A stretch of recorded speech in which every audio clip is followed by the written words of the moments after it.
नमस्कार विद्यार्थी मित्रांनो, केमिकल कायनेटिक्सच्या आजच्या सेकंड लेक्चरमध्ये आपण डिस्कस करणार आहोत रेट लॉ आणि रेट कॉन्स्टंट. यावर सुद्धा बरेचसे प्रश्न सीईटी आणि बोर्ड एक्झाम मध्ये विचारले जातात. तर हा कन्सेप्ट क्लिअर करण्यासाठी हा व्हिडिओ तुम्हाला पूर्ण बघायचा आहे. चॅनलवर नवीन असाल तर चॅनलला सबस्क्राईब करायला विसरू नका. लाईक आणि शेअर नक्की करा. बघूया की रेट लॉ आणि रेट कॉन्स्टंट काय असतं. अगोदर ना आपण रेट लॉ समजून घेण्याचा प्रयत्न करू. रेट लॉ काय असतं माहिती का स्टुडंट? रेट लॉ हे काय असतं, एक प्रकारचं काय आहे, इक्वेशन आहे किंवा याला तुम्ही काय म्हणू शकता, एक्सप्रेशन सुद्धा म्हणू शकता. हे काय असतं, एक प्रकारचं एक्सप्रेशन असतं जे काय करतंय ना, रेट आणि कॉन्सन्ट्रेशन ऑफ रिएक्टंट जे आहे यांचं डायरेक्ट रिलेशनशिप आपल्याला रिप्रेझेंट करण्याचं काय करतं, काम करतं. ठीक आहे. त्यासाठी काय करू ना, आपण एक हायपोथेटिकल रिएक्शन बघूया. सपोज एक हायपोथेटिकल रिएक्शन आहे, आपण कन्सिडर केलंय ए, ओके, प्लस काय घेतलं आपण बी, आणि ते कशामध्ये कन्वर्ट झालंय, प्रोडक्ट्स मध्ये काय झालंय, कन्वर्ट झालंय. बरोबर की नाही? ठीक आहे. आणि मला काय करायचं आहे, याच्यासाठी रेट लॉ लिहायचा आहे. मग याच्यासाठी रेट लॉ कसं लिहिला जातो बघा. रेट लॉ कसा लिहिला जातो, rate is directly proportional to A raise to X आणि काय घेणार आपण, बी रेस टू वाय घेणार. बरोबर की नाही बेटा? तर आता इथं जे काही आपल्याला हे जे दिसतंय याला काय म्हणणार आपण, initial concentration of, okay, initial concentration of काय असेल, ए असेल, आणि हे काय असणार आहे, इनिशियल कॉन्सन्ट्रेशन ऑफ काय असणार आहे, बी असणार आहे. बरोबर की नाही? आणि एक्स आणि वाय जे आहेत यांना काय म्हटलं जातं बेटा, एक्सपोनेंट्स म्हटलं जातं. These are called as exponents. आणि हे एक्सपोनेंट्स आपल्याला एक्सपेरिमेंट मधूनच मिळतात. लक्षात घ्या, कशामधून मिळतात, एक्सपेरिमेंट मधून मिळतात.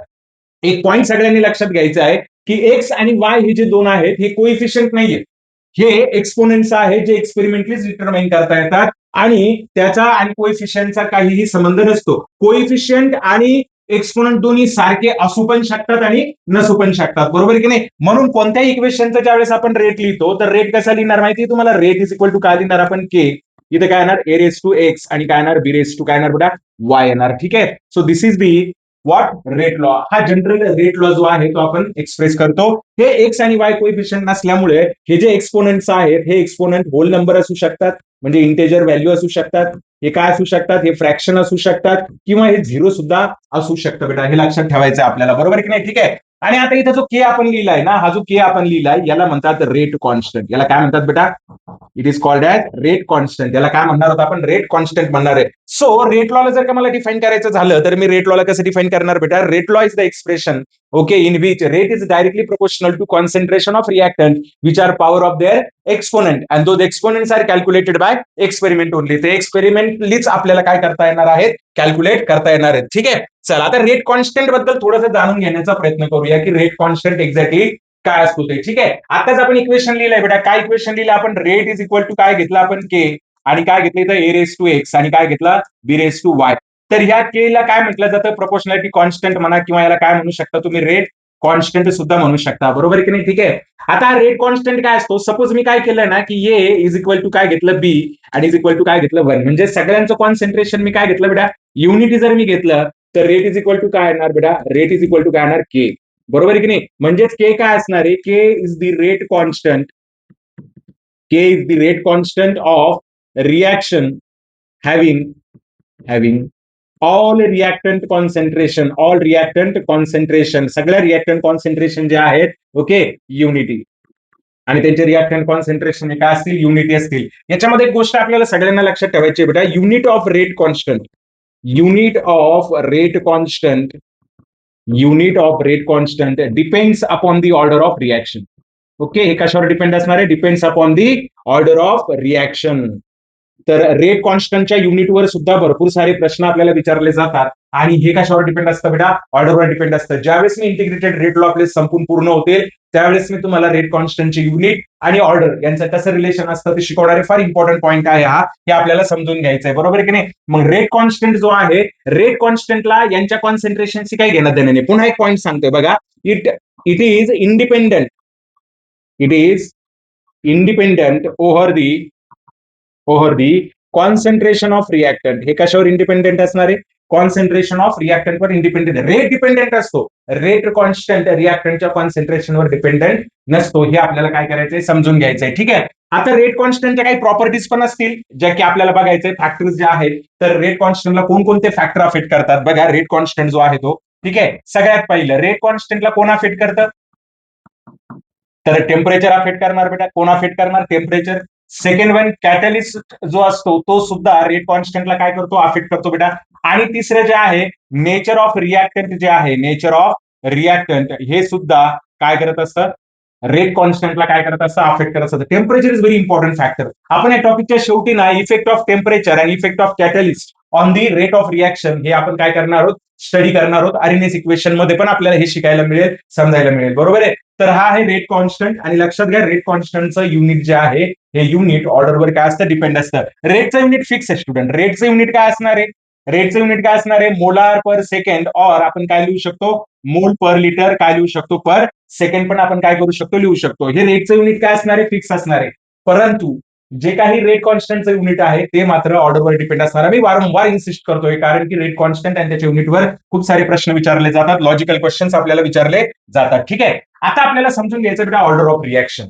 Okay, remember one thing, order of reaction जी आहे, ऑर्डर ऑफ रिॲक्शन जर आपल्याला काढायची असेल, okay okay, can be determined,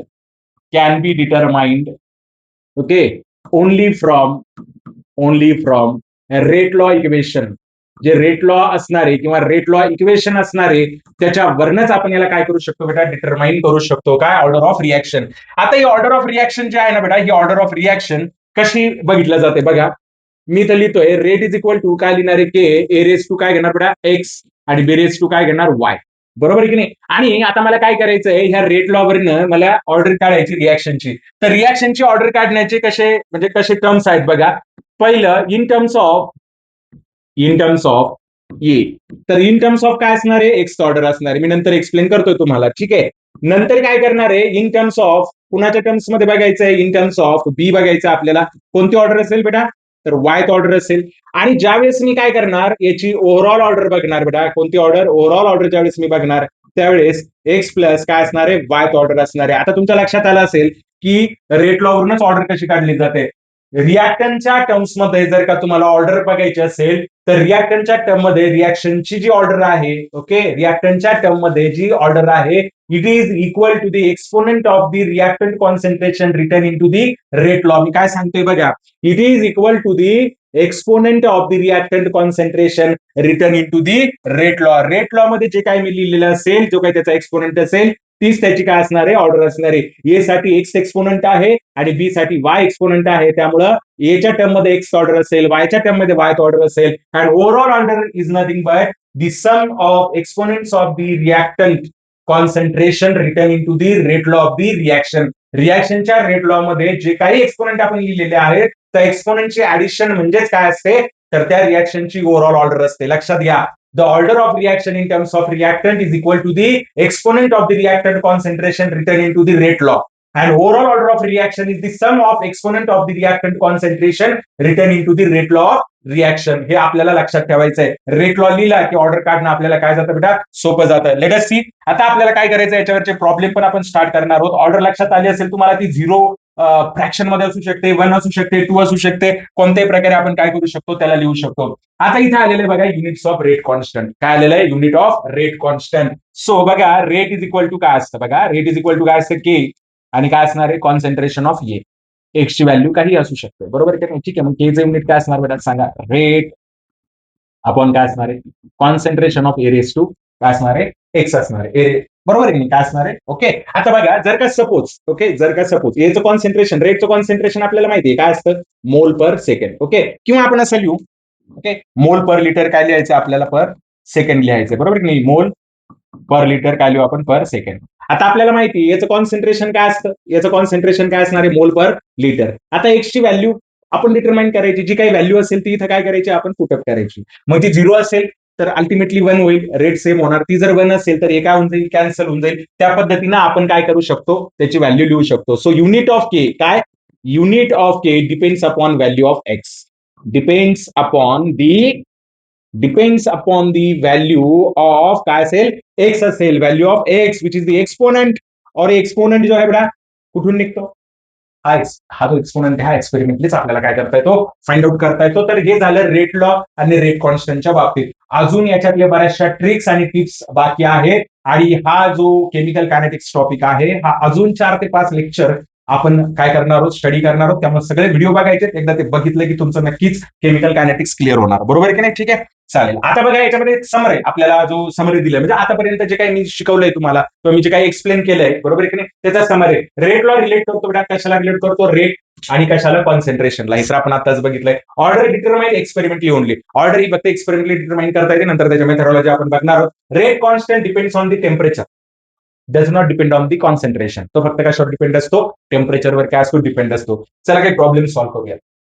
हे प्रॉब्लेम सॉल्व्ह करायचे ट्रिकी प्रॉब्लेम आहे लॉजिकल प्रॉब्लेम आहे ट्रिक पण सांगणार आहे तुम्हाला आणि बेसिक पण सांगणार आहे की कशा पद्धतीने काय करायचं सॉल्व्ह करायचं. बघा इथं आपल्याला काय दिलेलं आहे बघा बेटा काय दिलेलं आहे आपल्याला इथं ओके तुमच्या लक्षात येऊ शकतं इथं काय दिलेलं आहे आपल्याला for a chemical reaction A is converted into product ए कशामध्ये कन्वर्ट झाला बेटा प्रोडक्ट मध्ये कन्वर्ट झालाय बरोबर की नाही ए कशामध्ये कन्वर्ट झालाय प्रोडक्ट मध्ये रेट लॉ लिहून घ्या.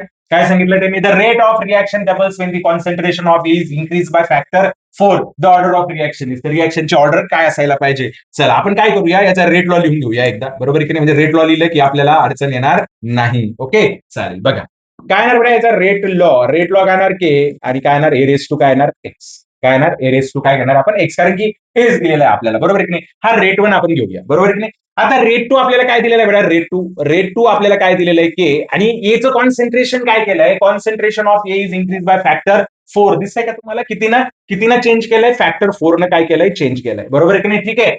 आणि असं सांगितलंय की जो रेट आहे तो रेट काय होतोय डबल होतोय काय होतोय रेट डबल होतोय बरोबर आहे की नाही ठीक आहे. मग मी काय केलंय बघा रेट टू जो आहे rate two is twice than the काय असणार आहे रेट वन असणार आहे बरोबर आहे की मी लिहू शकतो असं. मग आता मला सांगा मी इथं काय करणार सांगा रेट टू बघा रेट टू आपण काय घेणार बेटा rate one okay rate one is equal to काय घेणार बेटा टू काय घेणार लक्षात येत आहे तुमच्या रेट टू आणि काय घेतलं आपण रेट किती घेतलंय वन घेतलंय याचा रेशो आपल्याला दिलेला आहे बघा इथं दिलेलं आहे मी हे कशावर घेतलंय आपल्याला काय सांगितलंय the rate of reaction doubles rate double झालाय बरोबर आहे then the rate 1 when the concentration of A is increased by factor 4 okay चल आता आपण काय करूया हे जे इक्वेशन आपण इथे लिहिलेलं आहे ना या इक्वेशनला आता आपण सॉल्व्ह करू ह्या इक्वेशनला आता आपल्याला काय करायचं एकदा सॉल्व्ह करायचं सांगा ना रेट टू आपण काय घेणार मी रेट वन करायचं सॉल्व्ह बेटा ओके सांगा रेट टू साठी इक्वेशन काय बेटा के आणि इथे काय असणार आहे concentration of A raise to काय घेणार एक्स आपण काय घेणार के इथे काय असणार आहे concentration of A raise to X K काय झालं कॅन्सल याला मी असं लिहू शकतो बेटा 4 रेस टू एक्स आणि ए रेस टू काय लिहिणार एक्स इथं काय येणार A raise to X this will be the cancel. आता मला सांगा rate two upon rate one आपण किती घेतलं rate two upon rate one आपण किती घेतलेलं आहे हे सांगू शकता तुम्ही येस तर मग किती येणार इथं टू लिहू शकतो ओके आणि इथं काय करणार 4 रेस टू काय घेणार एक्स.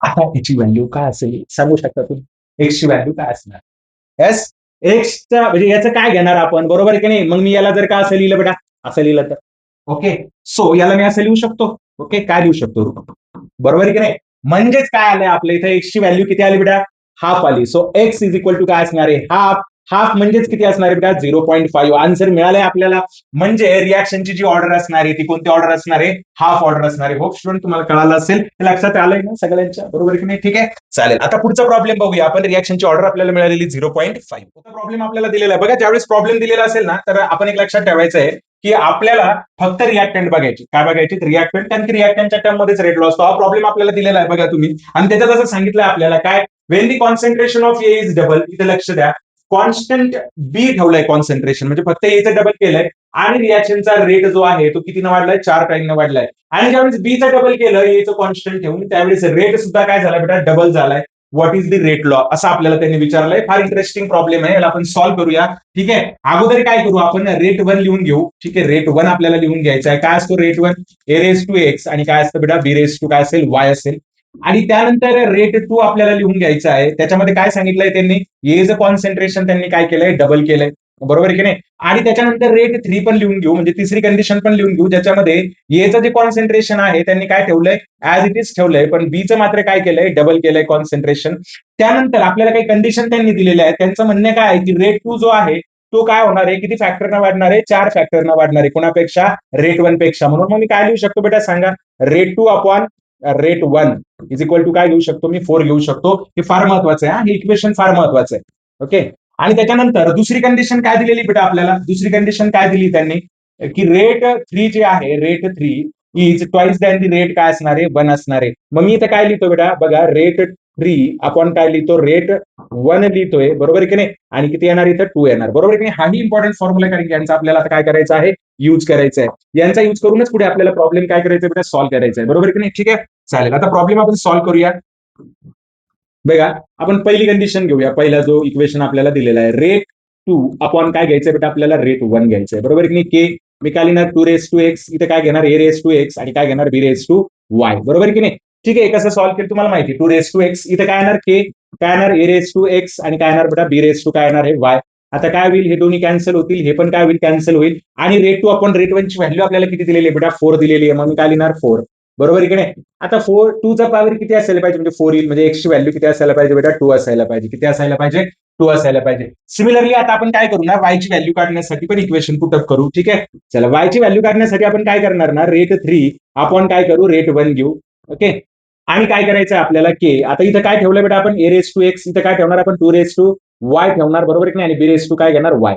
बघा इथं वाय आहे, आणि divided by K, A raise to काय असणार आहे एक्स, आणि बी रेस टू काय असणार आहे वाय, बरोबर की नाही.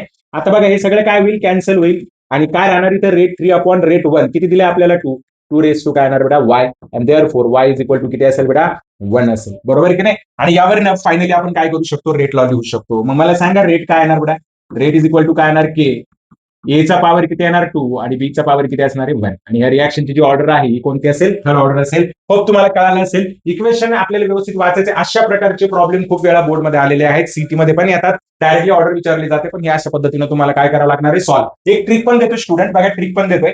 बघा, डबल कॉन्सन्ट्रेशन कितीनं वाढलंय, डबल न वाढलंय, बरोबर की नाही, म्हणजे डबल न एक्स घ्यायचा आहे, आणि रेट कितीनं वाढलाय, रेट कितीनं वाढलाय 4 न. तर डायरेक्टली तुम्ही एक्स ची व्हॅल्यू किती घेऊ शकता, 2 घेऊ शकता, बरोबर. ही शॉर्ट ट्रिक आहे, बरोबर की नाही. त्यानंतर बीच्या टर्म मध्ये बघा, बीच्या टर्म मध्ये कॉन्सन्ट्रेशन कितीनं वाढवलंय, डबल न, त्याचा एक्सपोनेंट काय घेतो आपण वाय, आणि रेट पण कितीनं वाढलाय, 2 न वाढलाय, म्हणजेच वाय ची व्हॅल्यू किती येते 1. अशा ट्रिकसाठी मला फॉलो करायचंय बेटा तुम्हाला. अशा ट्रिकसाठी आपलं जे चॅनल आहे त्याला काय करायचंय, सबस्क्राईब करायचंय. हे तर बेसिक बोर्डसाठी होईलच, पण सीईटी मध्ये, कॉम्पिटेटिव्ह एक्झाम मध्ये शॉर्टली तुम्ही काय करू शकता, त्याला सॉल्व्ह करू शकता. नीट आणि जेडब्ल्यू मध्ये पण तुम्हाला हे उपयोगी ठरेल. चला, शेवटचा प्रॉब्लेम आपल्याला सॉल्व्ह करायचा आहे. Write the rate law for the following reaction, reaction that is zero order in A and second order in B. Okay, चला, पहिला प्रॉब्लेम जो आहे तो सॉल्व्ह करू. रेट इज इक्वल टू काय येणार, के ए पण आहे, आणि नंतर काय दिलेलं आपल्याला, बी पण दिलेलं. त्यांचं म्हणणं काय, एच्या टर्म मध्ये काय झिरो ऑर्डर आहे, आणि बीच्या टर्म मध्ये काय सेकंड ऑर्डर आहे. तुम्ही असे लिहू शकता, बरोबर की नाही. ठीक आहे, किंवा याला तुम्ही असं लिहू शकता, रेट इज इक्वल टू काय, बी रेस टू काय लिहू शकता, 2 पण लिहू शकता. पण आता आपल्याला मेन्शन करायचंय ना, एला पण मेन्शन करायचंय,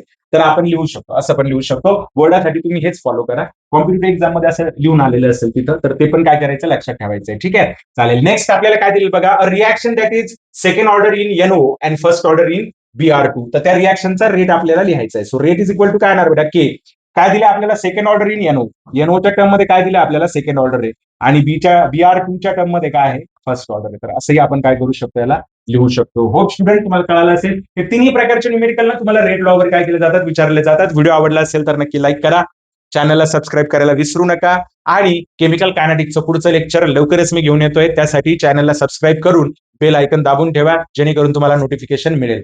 बाय स्टुडंट, भेटूया नेक्स्ट व्हिडिओमध्ये.